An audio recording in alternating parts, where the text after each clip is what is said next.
আসসালামু আলাইকুম রহমতুল্লাহ। আমার একটা পরামর্শ দরকার, এই জন্য ভিডিওটি করতেছি। এই বিড়ালটি আমার খুবই শখের। গত দুপুরে সে হারাই গেছে। আমি অনেক জায়গায় খুঁজছি তাকে, আমরা বাসায় যারা আছি তা অনেক জায়গায় খুঁজছিলাম তাকে, কিন্তু তারা কোথাও পাই নাই। তা আমরা ভাবছি যে হয়তো কেউ একজন নিয়ে গেছে বা কোনো কিছু। তো আজকে দুপুরে সে আবার আসছে।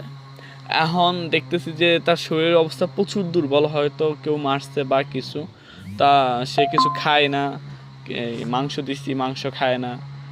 মাংস তো তার অনেক পছন্দের, কিন্তু খায় না। তারপরে সে কথা বলে না, হাঁটতে পারে না। কি করতাম, হাঁটতেও পারতেছে না। দেখি টমি একটু হাঁটো তো। টমি, কি হয়েছে বাবা? ও আমার খুবই শখের, কিন্তু বুঝতেছি না কি হয়েছে ওর। মুখ টুক সব ফুলে গেছে।